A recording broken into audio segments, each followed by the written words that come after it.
A special thank you to our webinar sponsor, ServiceNow. To learn about ServiceNow, view their on-demand webinar, Innovating for 2023, Gain Digitally Enabled Efficiency and People-Powered Productivity, by using the QR code on the screen or the link that I will provide in the chat panel for you.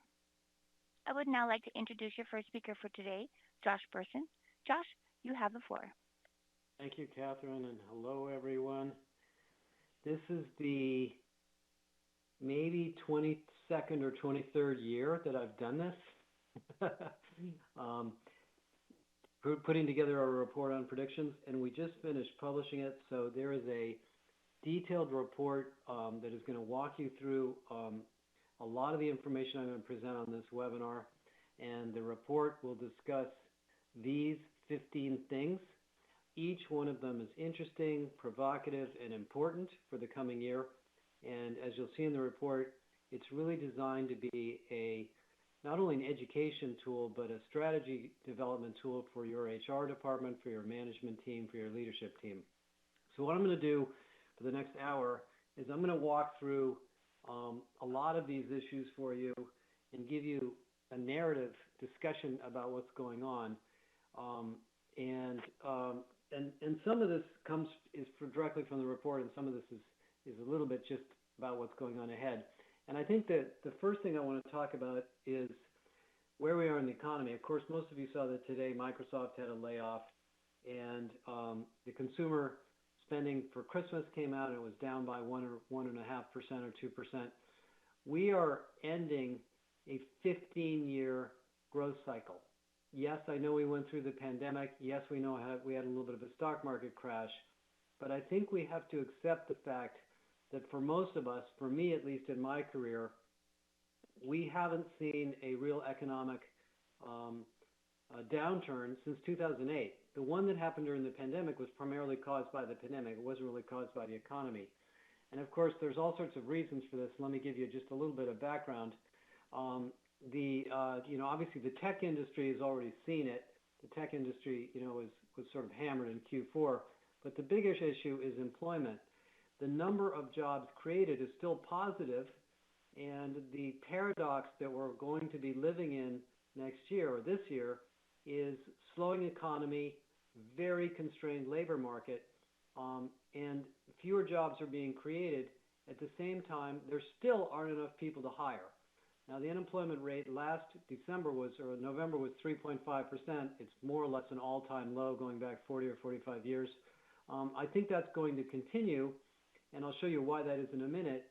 But at the same time, employees, workers are saying, I'm not really getting enough money out of my work to live the standard of life that I want to live, given the inflationary environment that I see around me.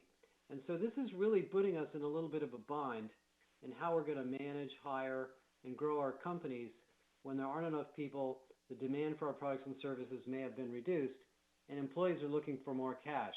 And we're going to talk about that, and the report talks about this in some detail. Now, under the covers of this, I want to just give you one little bit of information. One of the reasons that a lot of economists are now saying we're going to have a slowdown, and basically it's sort of a unanimous consensus at the moment, is that if you look at the amount of money consumers have to spend, it's really kind of tapped out. And coming out of the pandemic, of course, everybody wants to go on vacation and fix up their house or send their kids back to school and whatever it may be. But those numbers are now reaching their limit. Household debt is at an all-time high. Consumer savings is an all-time low.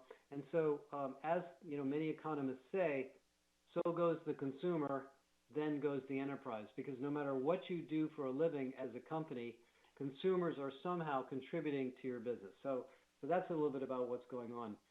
Now, as far as the workforce, I've talked to a lot of economists and done a lot of research on this through the GWI. We're not going to suddenly have a whole bunch of people looking for work. Now, right now, tech workers, there aren't a lot of tech workers looking around, but the baby boomers my age, by the way, I'm a baby boomer, are reaching retirement. A lot of them are retiring now. You can see here. The fertility rate is down. I'll show you that data in a minute. And the U.S. infrastructure bill, which was $1 trillion, by the way, that's a big number, is going to create more jobs for all sorts of workers, construction, design, contractors, and so forth in different parts of the country. So this low unemployment rate is probably not going to change. So those of you that are economists are going to have to go back to the drawing board on the relationship between the unemployment rate, and the economy. Now, the second thing that I talk a lot about in the report is the birth rate. And the reason this is important is because it has to do with how you plan your organization. I was in Europe in November and talked to a lot of people in Amsterdam at a big conference. And you saw yesterday that the Chinese population is now shrinking. We are not having enough children. Most young people have postponed getting married. They've postponed having kids. They don't want to have kids, or they don't want to have as many kids. If you look at the fertility rate, which is the average number of children each family has, by the way, a replacing economy fertility rate is around 2.1. So when you're at 1.7, 1.6, 1.5, 1.4, your population is shrinking. And every major economy is reaching this point. And if you look at the data in the World Bank studies where they show the curves of the expected population, in every developed country, including the United States eventually, we expect the population to peak over the next 10 years. The United States has a lot of immigration, even though there's a lot of problems politically. So we have a little bit less of that problem. So the labor market is going to be a challenge regardless of your industry. And we're going to have to deal with all of these things in 2023 and softening demand for products and services. And I'm going to talk about hybrid work. I'm going to talk about inflation and wages. And many of these things are covered in the report. Okay, next topic is industry transformation. And the reason this is important because it affects the workforce tremendously. And what we're seeing, and I'll show you the data behind this, and this is our global workforce intelligence research, which we've now done a massive study of healthcare, a massive study of banking, we're now doing consumer goods, is that technology is still getting better and better and better. More and more digital transformation is taking place, and it's not happening in the tech industry anymore. Basically what happened is Meta, Salesforce, Amazon, Microsoft, all these companies that have laid off 130, 140,000 tech workers, those people are going to come into banking, healthcare, automotive, media, retail, hospitality. So this is your chance over the next year to build the tech team that you've been trying to build for many years, because you're all going to go through transformation. And here's what the transformation looks like. You know, when I first got involved in all this research that I've been doing over the years, the early idea was we're going to digitize everything we sell and digitize all these tools we have inside the company. And then we realized that means we have to operate differently. We have to have more agile operating models. Then we had the pandemic and we sent everybody home and we accelerated all the digital transformation. And now what's happened is virtually every industry is changing to an adjacent industry. And it's really astounding how big this is. Healthcare companies are being impacted by retailers who are getting into healthcare. Telecommunications companies have been buying up media companies. Energy companies are getting into all sorts of alternative forms of energy, possibly electric distribution. Automobile companies are getting into EVs. I don't know if you saw the research this week that 20% of the cars sold in Europe in the last year are EVs, 10% worldwide. That is a massive, massive number. And so that's an industry that's going to become very different. Mercedes-Benz announced that they're going to get into energy distribution. And so all of the industries that you work in and the ones that we support are changing. And these are very well-known companies. And here's just a list of them. And what that does from the standpoint of HR is it changes your talent model. And what we now know from the work we've been doing in the global workforce intelligence is that when your company says, we're going to move out of this business and we're going to get into this new business, which, by the way, is going to happen faster because of the slowing economy, you don't just hire more people. You have new job titles, you have new skills, you have new operating models. Everything has to change. Let me just show you some data from the banking study. So in the banking industry, where the big shift is from traditional retail, and this is consumer banking, by the way, not investment banking, where the big shift is from traditional branch-based or telephone-based consumer banking to digital banking, where you're using an app and you're getting a whole digital experience from your bank, the companies that are advanced at this, which we call the trailblazer companies, have completely different talent models than the traditional banks. The traditional banks are in dark blue, where 45% of the workforce is in customer-facing roles and 30% is in mid-office roles. The advanced banks, the trailblazer banks, have only 20% of their workforce in front office roles, 15% in mid-office, and 55% in IT. And these IT professionals are not the same job titles or the same roles as they are in traditional banks. They're product managers, they're operations people, they're designers, they're analytics people, they're data scientists. And so if you're a bank in the blue, sort of sphere, and you're trying to move into the orange sphere, that's not just a training problem. That's a redesign problem. That's a job title problem. That's an operating model problem. And so this will continue to happen. In addition, of course, something I've been writing about for a long time, and a lot of you have seen this chart before, is the decomposition of the corporate hierarchy. The book that I published about a month or so ago, which is a really good book. I really recommend you read it because I've heard so many people tell me how much they like it. The first chapter is about this. It's about what happens when you run a company that is no longer an industrial hierarchy. And that, of course, affects talent, recruiting, performance management, development, many, many things. But it is basically the way companies work now. Now, one more thing on the labor market before I move into HR. There's been a lot of interesting conversations about ChatGPT, and I'm going to talk about that in a couple of minutes when we talk about tech. And, I just heard Satya Nadella interviewed yesterday, and of course he's asked the question, is this an automation going to hurt jobs and is it going to put people out of work? Let me give you some confidence about that. I went back and I looked at the data from the Bureau of Labor Statistics and a couple of other sources on inflation versus wages. And if you go back to the 1960s, when there really wasn't that much technology, we didn't really have that much telecommunications. We didn't even have voicemail, to be honest. The rate of inflation went from $2.50 an hour when I was a kid working at McDonald's to $21 an hour today on average. The actual wage growth went up to $28 an hour, 31% higher. And so let me just give you some confidence that as you bring technology into your company and you automate these processes and you become more digitized, jobs get better. Things get better for people. And the overall, year by year, employee engagement, with the exception of 1 or 2 years, has been positive during this period of time. So that's a little bit about what's going on there.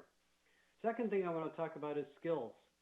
Now, skills has become the most buzzwordy topic in HR. I'm not going to have time to give you my whole speech on skills versus competencies and how different they are.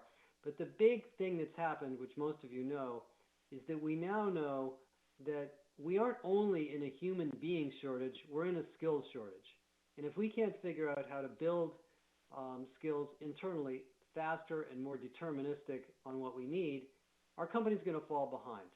And I just had a big conversation with an organization about hiring out of college versus hiring not out of college, and you can have a debate about whether you want to hire college grads or non-college grads. One way or another, we're going to need new skills, and this is not a one-time thing. This is a constant thing. And what we've seen for the last 2 decades that I've been an analyst is a steady evolution of thinking about how we do this. And where we landed in this area we now call a capability academy. A capability academy is a conglomeration of content, people, leaders, developmental assignments, credentials, testing to build capabilities inside of the company. And this is a massive thing that you need to invest in 2023. And we're going to talk more about that in the report. One of the things we've found is in these capability projects, it isn't just about building a skills taxonomy, by the way, which is a problematic effort in its own, which I'll explain in a minute. It's really about building networks of people that will work together and collaborate on the future skills we need. If you have a cybersecurity initiative, if you have a cloud engineering initiative, if you have a safety initiative, leadership development is one of the most common academies. it isn't just about creating a bunch of courses. It's about identifying the people that are participating in this domain, which might take some work, bringing them together, listening to them about what the problems are and the future skills they need, and then working on the solutions you need with their help to drive those skills into the future. And that includes something that's very new, which we call a career pathway. One of the things that we learned in the last 2 years during the pandemic, when we had a shortage of truck drivers and nurses and lots of operations and frontline workers, was that you can't just find these people. They're just not available. They're not out there looking for work. They're already working. So we have to find people in the company that might be in lower level jobs, or maybe they don't have a college degree, and move them through the process into these jobs we need. We call this a career pathway. A career pathway is bringing somebody from point A to point B, not up the role of a career path, but across. And this is a massive area of investment. In the nursing and the healthcare industry, it is a very, very strategic initiative that most healthcare companies are going through to take people from very tactical roles into nurse and clinical roles. In manufacturing, there are many, many career pathways that have been built to move people into higher level roles in manufacturing. I think we're going to see this in construction. When the infrastructure bill gets sort of built out, we spend more money there. In retail, and many times this requires education that these people haven't had before. And so vendors like Guild Education and EdAssist and others can help you find the right education that your employees need to move into these new roles. And by the way, the education industry itself is beginning to feel a little bit more interested in working with the business community because the number of students is declining. Most educational institutions, except the very top ones, are actually seeing lowered enrollment. So they want to work more with employers to make sure they're building the skills that employers need. So this is a big part of the workforce demand that you're going to see in the next year, especially when the talent market remains as constrained as it is. Now, of course, in the L&D domain, we have all this complexity. And as I wrote about 3 weeks ago, or maybe 2 weeks ago, it has really become clear to L&D innovators and entrepreneurs that the traditional learning and development solutions are not meeting the needs of mastery-based capability learning. And so a new set of tools are coming together in this purple area to allow you to build these academies in a much more integrated way. And I won't go through who all the vendors are until a little bit later. So this is all part of this education and skilling initiative that we're going to see continue to be huge in 2023.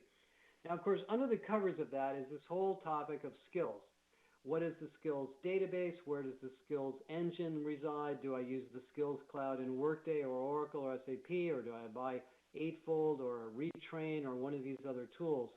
The bottom line on this, I don't have time to get into a huge amount of detail, is that you really need to understand the problem before you design and select a technology.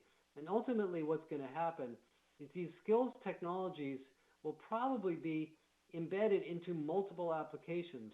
The skills technology in corporate learning that recommends content or training or tries to identify skills in learning is not necessarily the same skills technology that's used to help you find a new job or a mentor, and it's not necessarily the same skills technology that's used to identify a sourcing candidate or recruiting, or somebody who needs a raise because they're underpaid based on their skills in the pay organization.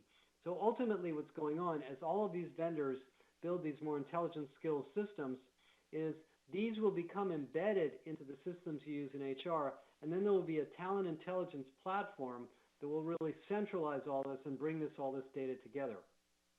Interestingly enough, with all the information that's coming out on ChatGPT, I've had about a dozen conversations with vendors about AI, and we're really reaching a point where we're actually seeing second generation AI for skills. And that is basically AI that is more transparent, more discoverable, more self-teaching, more context sensitive, and just better at doing these things. So this is going to be a big topic for next year, and we'll talk more about it as the year progresses. The final thing I'll just say about skills is as much as it sounds like an opportunity to build an enterprise-wide database and kind of boil the ocean and build a skills system for every employee in the company. Most of the companies we talk to fail when they try to do that. It's too big of a problem. There are too many subdomains that may not be that important. So what we really urge clients to do is start your skills initiative on an underperforming part of the company, on an area that needs talent improvement. For example, in Intel, there's a skills project to look at AI. At Moderna, they're building a skills project to create better understanding of the science of vaccines throughout the company, or a long-term transformation like a GE, where they're splitting the company into 3 companies, and they have to rethink the job model and the architecture between the aerospace, the energy, and I forgot the third one, company. So anyway, that's what's going on in skills. And I don't have time to dive into more detail, but please call us if you'd like more help and more talk about that. The third area is, of course, learning and development, and let me just touch on that. Learning and development is a $330 billion market. Most people that I talk to who are investors don't realize how big it is, but it is enormously big. And what our research has basically discovered in the last couple of months is that the real high-impact L&D strategies aren't just about developing skills and capabilities. It's about helping people grow.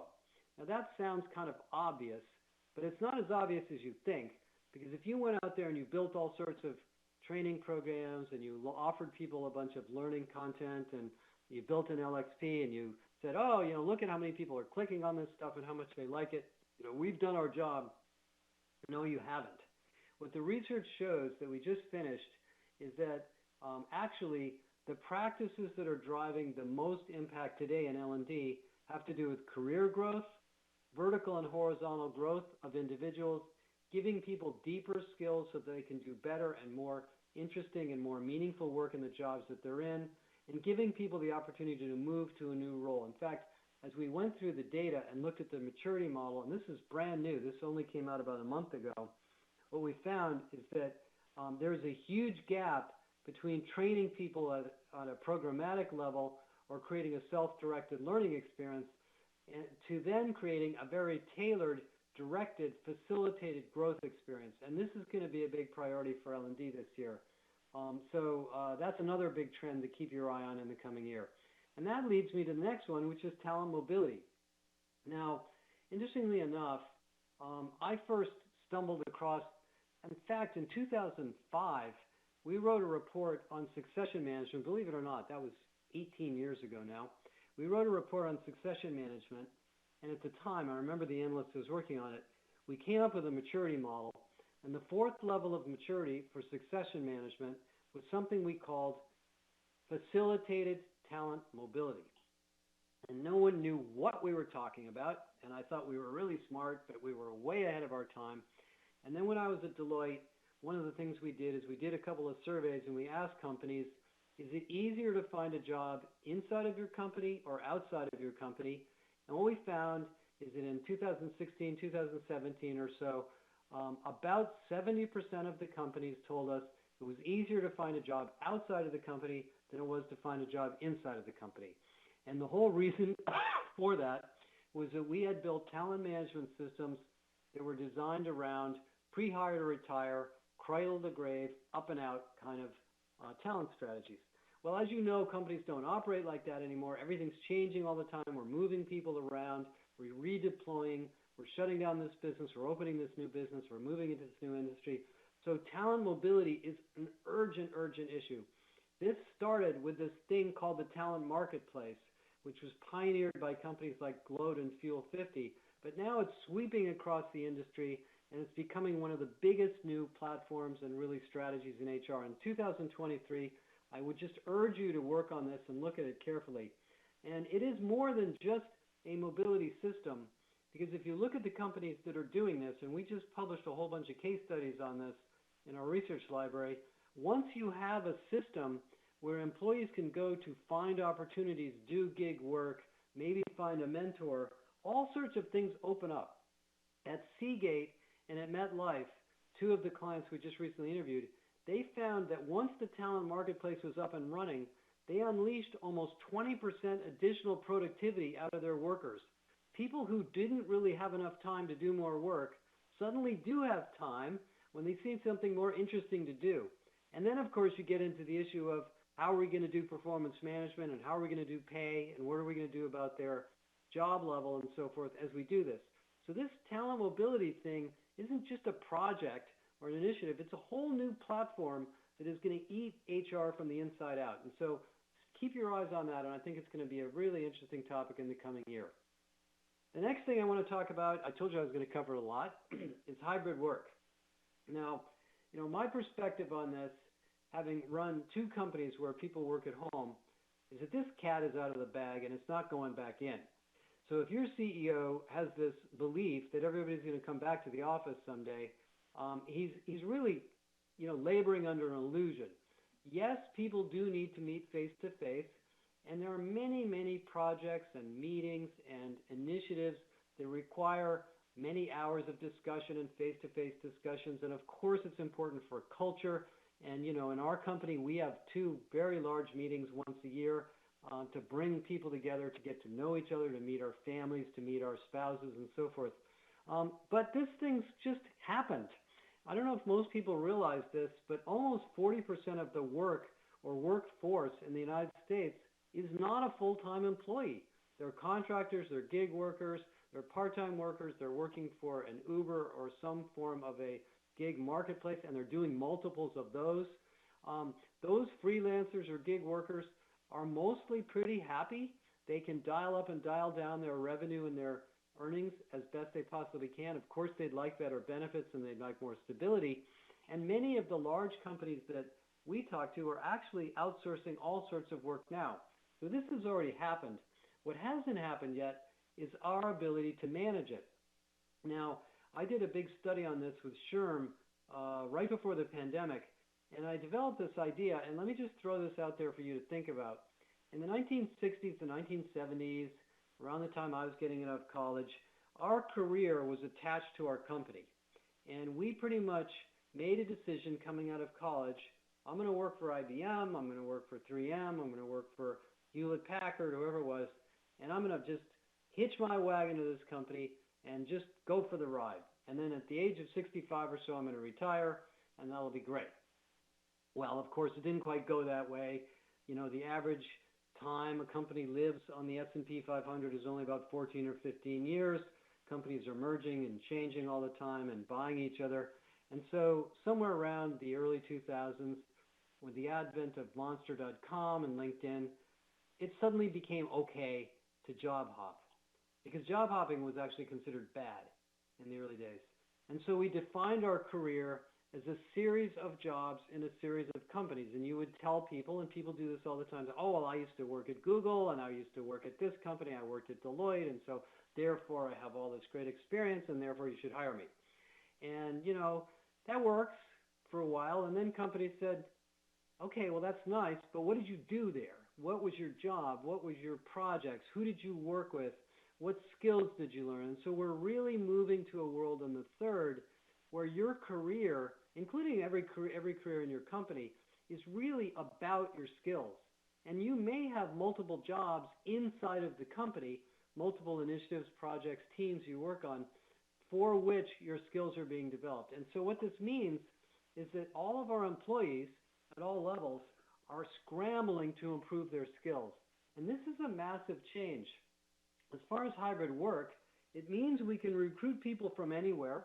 People can be recruited from remote locations, from around the world.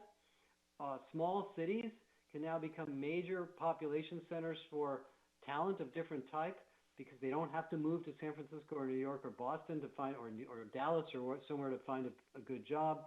The real estate market is under attack. In fact, a lot of the real estate investors that I've been listening to are saying that upwards of 35 to 40% of the commercial real estate in the United States may not be released, which is a massive disruption in the real estate industry.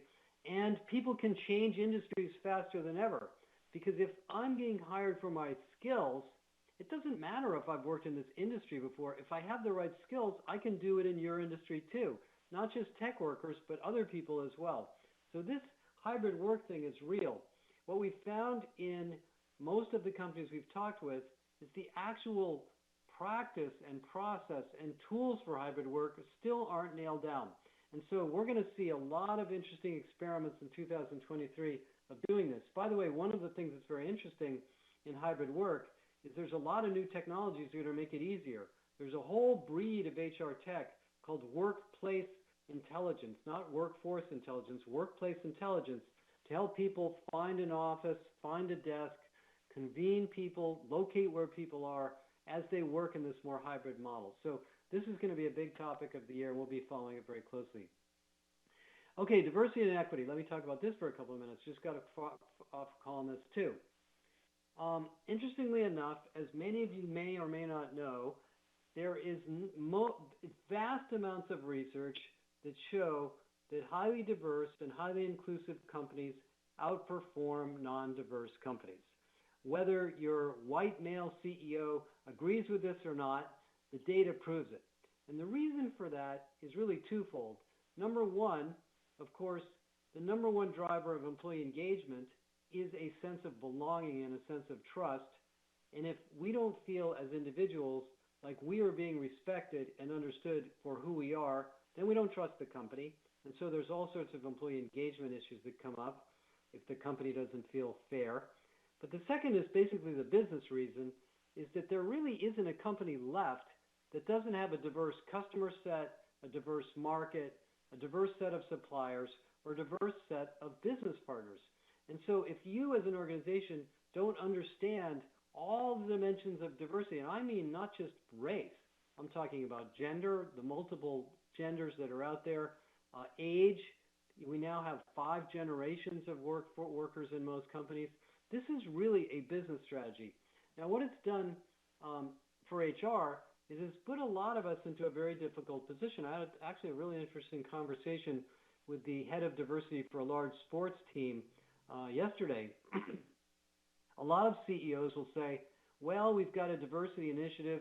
You, head of diversity, you lead it, and this HR person. You know, that's a very, very difficult challenge.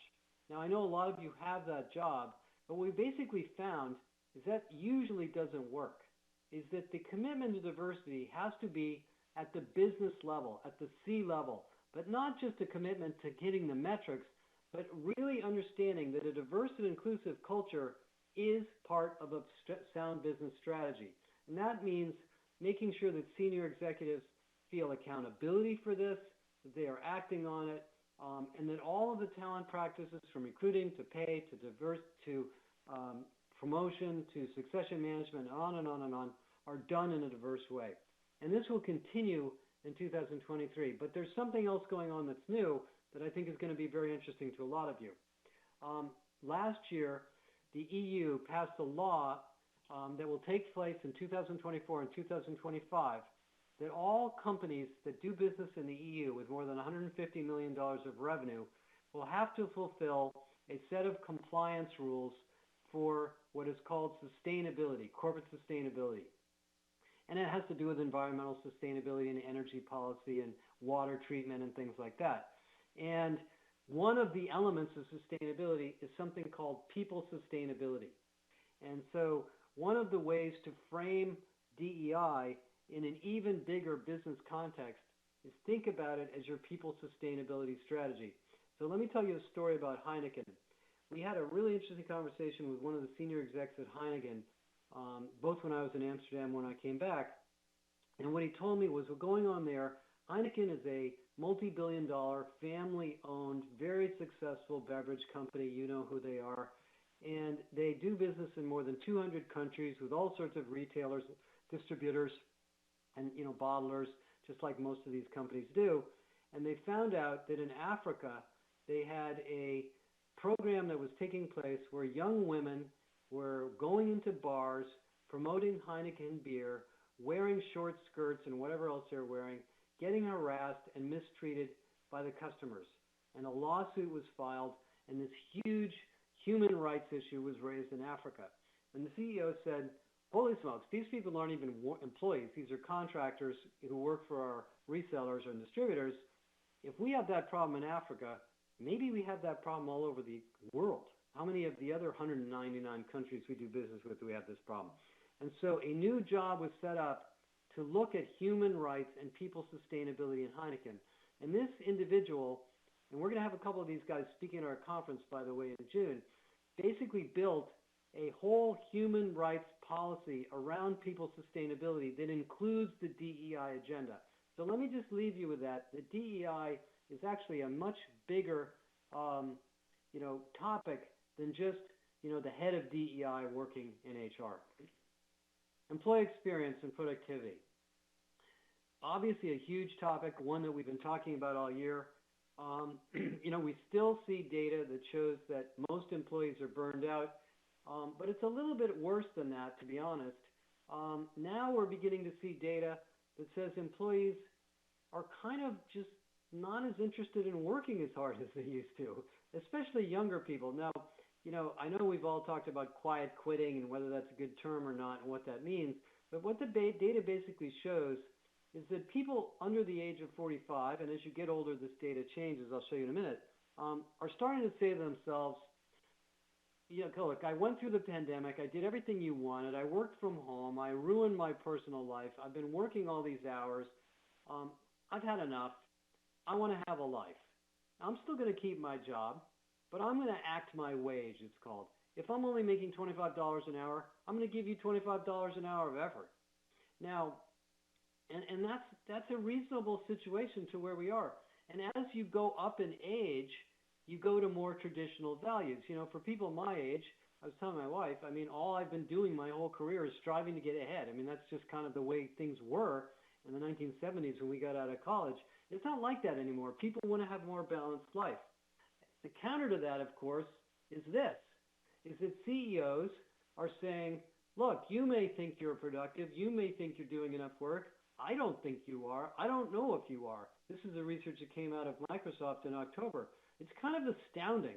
And given the fact that we have this slowing economy, and there's obviously layoffs and restructuring and things going on in a lot of companies, and by the way, there's some research that just came out, I read this morning, that 60% of the employees that were recently surveyed in a large survey said that they are going through cost cutting in their company now. Right now in January. How are we going to square this up? What are we going to do to make this work? Well, the answer is really this. It's productivity. What does productivity mean? And how do we improve productivity without simply saying to people, I want you to sleep in the office, I won't get into Elon Musk, and work more hours? Well, here's sort of the story of what's been going on. And I've witnessed this in both of the companies that I've run. I saw this at Deloitte, and I've seen this in many, many of our clients. What happens during an economic growth cycle is the company hires. And this is the reason all these tech companies are doing layoffs. Their investors, their CEOs, their CFOs said, growth, growth, growth. We've got to become number one, because if we're not number one, we're not going to have the market share and the pricing power we need.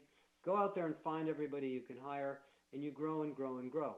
You don't pay attention to what these people are doing. You don't pay attention to how their productivity is doing. And what happens is the revenue per employee goes down. And that's what happened at Salesforce. I know that happened at Salesforce, especially when you do a big acquisition. And all of a sudden you have a lot of people. You have a much more bureaucratic organization. Maybe the midline managers are a little bit out of capacity. Maybe they got promoted simply because they weren't ready to be promoted.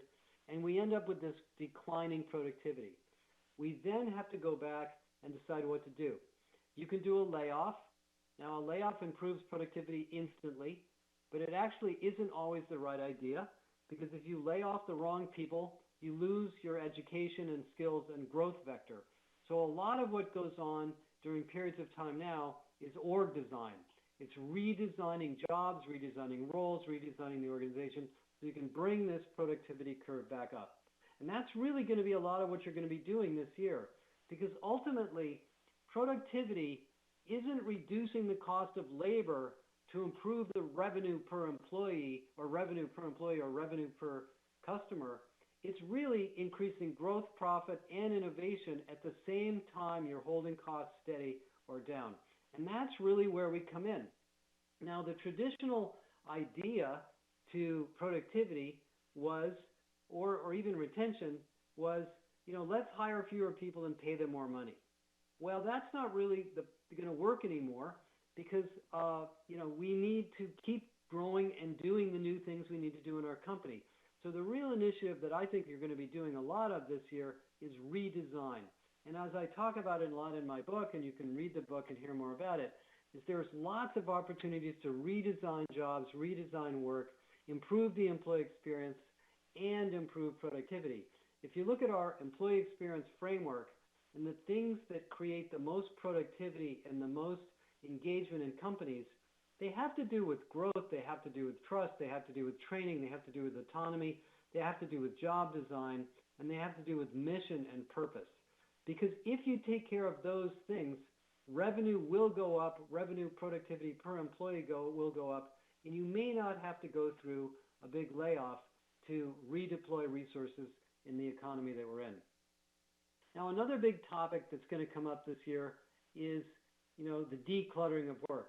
Because during an economic growth cycle, like the last 15 years, we end up basically collecting a lot of baggage. And you've heard me talk about the kitchen drawer problem, which is that you open the kitchen drawer and you have no idea how all that stuff got in there, and you don't know what to throw away because your wife might want one of these things, so you just leave it all, and then you can't even close the drawer anymore. Well, we have to do that here too, and so over the last month, there have been a flurry of initiatives to reduce the number of meetings, give people more free time, shut down systems, consolidate, initiatives. We got to get good at this. And I know a lot of you in HR probably aren't org design or workplace design specialists, but this is big. This is going to happen. Another big idea that's going to start to pick up speed is this, the 4-day work week.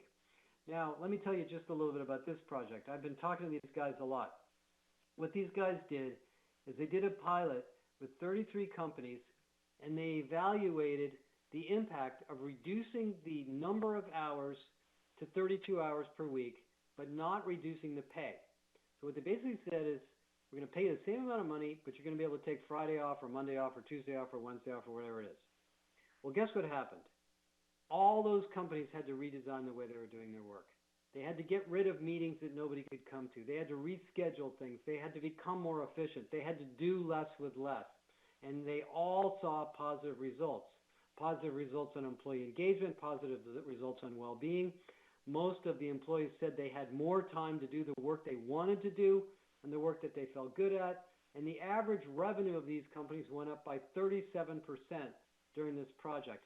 Now, I'm not saying you need to necessarily do a 4-day work week, but the lesson is, in a time like we're in now, it's okay to do less. It's okay to decide what's not important and help managers and employees reduce the amount of time spent in bureaucracy. And that, I believe, will be a major initiative this year. Okay, let me talk about pay for a couple of minutes. Now, we've been going through this really difficult time in the economy with inflation. In most surveys, what you find is that wages have not gone up as high as inflation, roughly 4.5% to 5% increase in wages, 7 to 7.5% increase in inflation. Yet, at the same time, companies are out of budget. So what are they doing? They're reducing benefits, they're raising prices, they're reducing headcount. Now, that all may seem obvious, but part of this is changing the pay strategy. So we're just finishing a big study that's going to come out in March on pay strategies, and I think what we basically found is that pay is now becoming one of the central issues in employee experience. And unfortunately, most compensation and benefit strategies and departments are still living in the 1980s and the 1990s. If you look at this data, this is from about 800 companies we just surveyed. Most of these things you read here are things you'd say, yeah, we got to do this. This is all a good idea. But look at the adoption level of these practices. This is an area where we're going to see a lot of focus in 2023, a lot of opportunity to improve pay practices. By the way, transparency is a part of this. Transparency isn't the only thing, but increasing flexibility, frequency, allowing employees to tailor their pay, adding better recognition programs, and so forth. Now, Kathy Enderis, who's leading this, most of you know Kathy, she's our SVP of Research, has already done the work on this, and we basically found that there are certain things in the area of pay that are very, very high impact. And one of them is not level of pay. Pay equity has more impact on employee engagement and productivity than level of pay.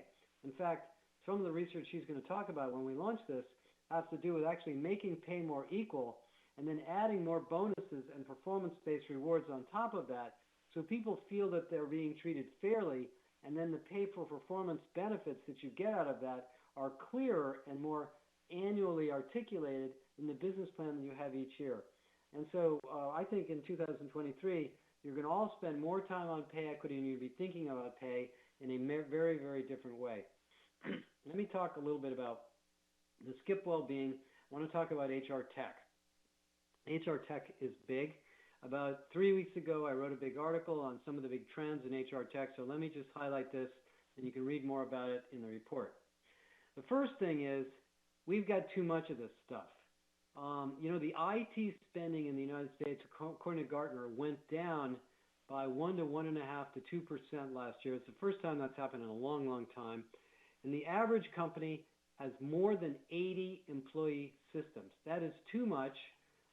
Most companies don't want any more of these things. They want fewer.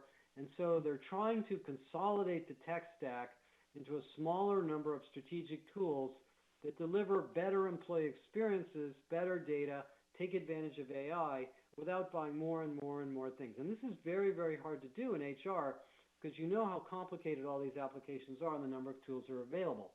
So let me tell you a little bit about some of the hot spaces.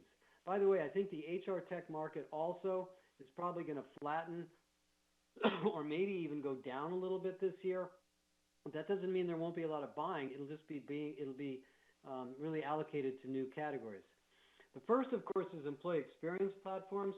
These are the systems that allow you to design journeys and measure employee engagement and monitor and implement transition programs and onboarding programs and small training programs directly in the flow of work. The second is talent intelligence platforms. Huge value here. Most companies don't have this. Most companies don't understand what it is yet.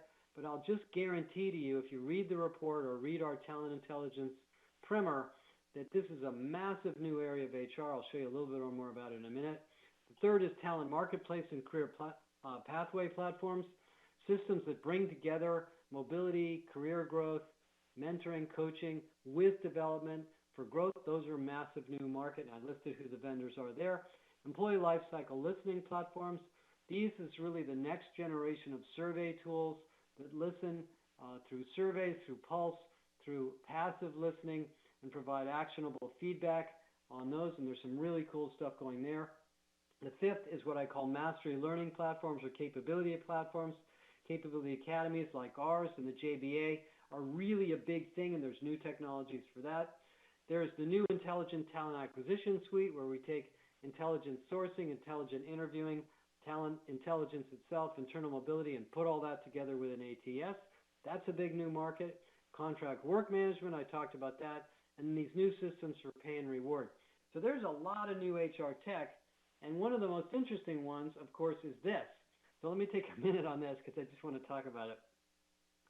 So, of course, all of you have probably been reading articles or hearing podcasts or watching TV about ChatGPT. Let me just give you a sense of what it is.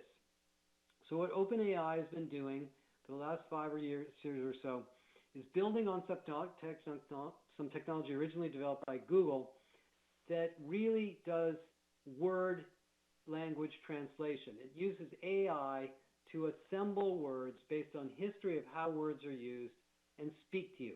It's kind of like a really intelligent chatbot that has mined all of the data on the internet and used to talk to you. If you can read the chart on the right, this is a query that I just did. How do you build corporate training that works well? And it did a reasonably good job of articulating that in a pretty nice language form. Now, I'm not going to get into how accurate it is. There's no way to measure its accuracy yet. They're working on that. But where is this going? What this has the potential to do, and I saw 2 demos of this yesterday in different vendors, is to not only crowdsource the internet, which is very problematic because there's so much junk on the internet, but let's suppose you took a tool like GPT and you applied it to your onboarding system. You applied it to your corporate compliance system, and you had it read through and scan all the documents in your company, and you offered a chatbot to your employees on how to do onboarding, how to get answers to questions for HR or other management practices, how to get HR support, management development. That's where this is going to go, to me.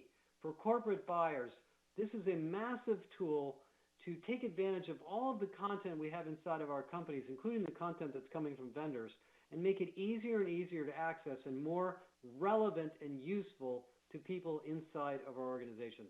So let me leave you with that, but this is going to be a really interesting couple of months seeing how this rolls out, because lots of vendors now are starting to use the APIs, including obviously Microsoft is going to embed this into Azure to build these kinds of systems for you, and then many of you that have IT departments will do it yourself.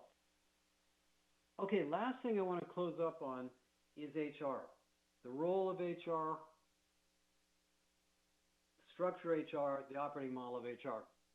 Most of you know that when I left Deloitte in 2018, the real initiative I was focused on was the professional development of HR. And what we found when we were talking to companies about this was that yes, they wanted to be smarter and better tuned into all of these things going on. They also needed a new operating model. They also wanted a capability database. They also wanted to connect to more people. They also wanted to do more benchmarking, et cetera, et cetera, et cetera. Well, this year, if you look at what I did in my book, one of the things that's really the core of the book, if you read the appendix, is the distinct correlated relationship between employee engagement, employee experience, Glassdoor ratings, whatever you want to call it, and financial results. There's a 0.79 correlation between a conglomeration of the Glassdoor ratings and your financial results as a company. That is a very high R-squared relationship. So how do you make sure that all of your employees are in the right jobs, engaged, happy, trained, ready to work, productive, well-being? HR.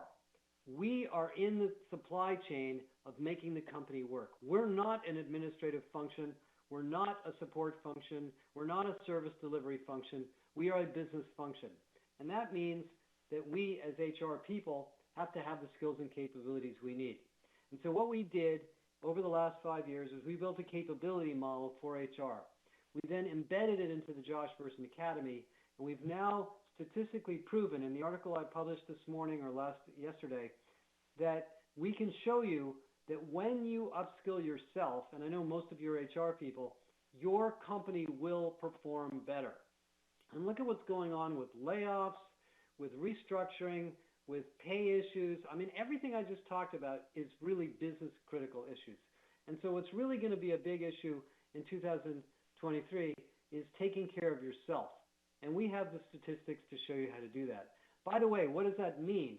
We have asked 8,500 HR people who have taken our assessment, what development do they want? Number one, they want mentoring, they want coaching, they want in-depth courses and content, they want more responsibility, they want job rotation, they want peer networking, they want to work on change and transformation, they want to get better at facilities and workforce safety, they want to learn more about diversity. So another big initiative for 2023 is to take care of yourself, because there's so many things changing, we need to know what to do. Let me wrap up and just talk a little bit about the operating model for HR. One of the things we discovered when we were doing the global workforce intelligence studies in banking, healthcare, and now consumer goods was that as a company transforms, and you can pick whatever company you want. You can pick Chevron, you can pick Microsoft, you can pick Deutsche Telekom, whoever you want. You can't hire your way into the new world. Getting into the new world is a combination of recruiting new people, retaining the people you have, reskilling the people from other roles, and redesigning the jobs and the roles and the operating models to meet those needs. Right now in HR, these four things are in different places. The recruiting is in the talent acquisition group, retention is in the employee experience or in people analytics group, reskilling is over in L&D, and redesign's out there in the business partners. We need to bring that together.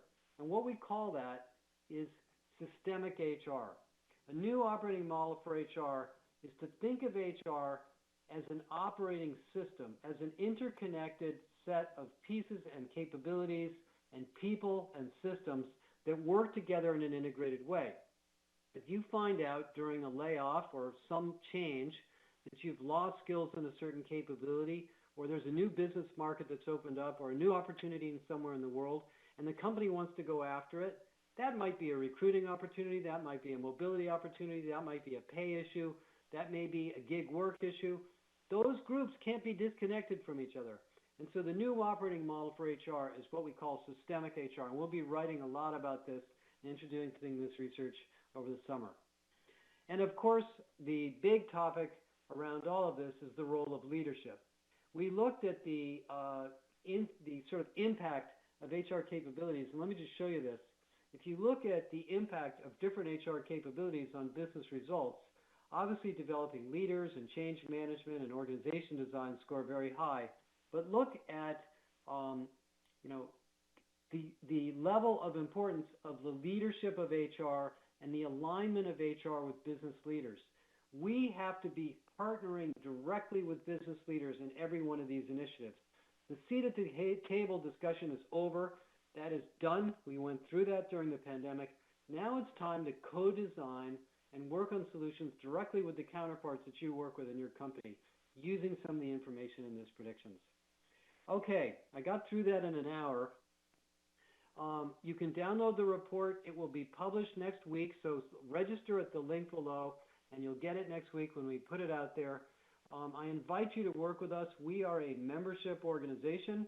We have individual members that join the Josh Bersin Academy, teams who join the Josh Bersin Academy for Education, and then corporations who join our corporate membership program to get access to all of our advisory services, our benchmarking, and all of our research. I want to thank you for joining me. I know this has been a long hour, but these are all very important topics. I really look forward to hearing from you and learning from you and sharing more details on this in the coming year. Thanks, everybody.